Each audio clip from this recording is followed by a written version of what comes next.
Dans cette séance de lecture et de reprogrammation de l'inconscient, la question posée est comment retrouver mon énergie ?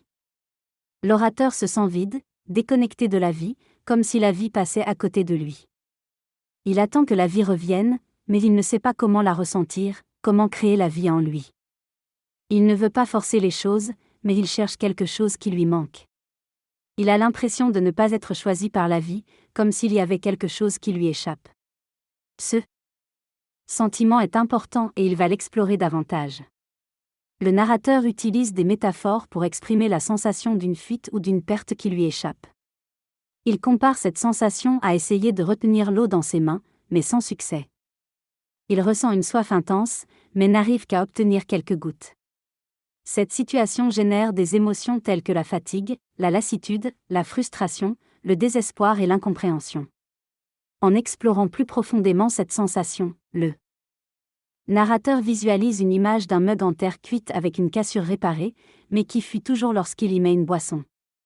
Cette image symbolise une cassure dans sa vie qui n'a pas pu être complètement réparée, malgré les efforts déployés.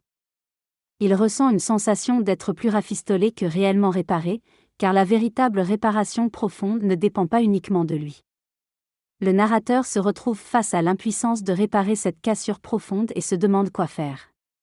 Il constate que, malgré les apparences et les efforts visibles, il reste encore une trace profonde et irréparable de cette cassure.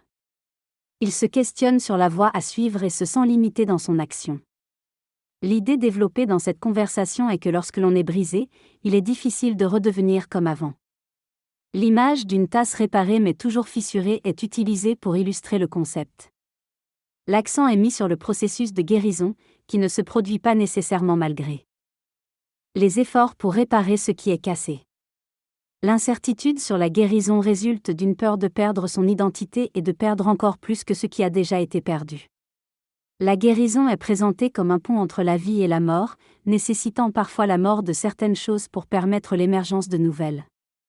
Dans cette discussion, il est question de la régénération et de la guérison, que ce soit au niveau des cellules ou dans le processus de deuil. L'idée est que pour guérir ou se régénérer, il est nécessaire de laisser place à un changement et à la transformation. Lorsqu'une partie de soi guérit, il y a également une mort de certaines cellules ou de certaines parties de soi. Cependant, ce processus permet à de nouvelles cellules ou à de nouvelles parties de soi de prendre place. Ainsi, la guérison implique un deuil de ce qui était avant et conduit à une nouvelle identité. De même, dans le deuil d'un être cher, chaque perte permet à de nouvelles parties de soi de se former, redéfinissant ainsi son identité. Dans la régénération, il est impossible de séparer la mort et la renaissance, car elles constituent un cycle indissociable. Par conséquent, pour vivre pleinement la vie et permettre la guérison ou la régénération, il est nécessaire d'accepter et de lâcher prise sur ce qui était avant.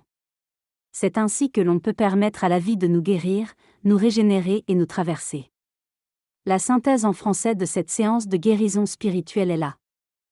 Suivante, dans cette séance, nous explorons l'idée d'accepter la perte et la guérison en laissant la vie nous traverser sans essayer de la contrôler.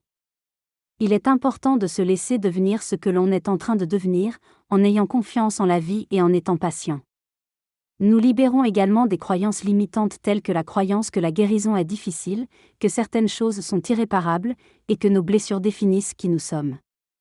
Nous reprogrammons ces croyances par des croyances positives telles que je sais guérir, la guérison est un processus naturel et je fais confiance au processus de vie en moi. Nous concluons cette séance en laissant un espace vide pour permettre le changement de se produire à son rythme et en exprimant notre gratitude pour cette transformation. Une nouvelle vidéo a été publiée.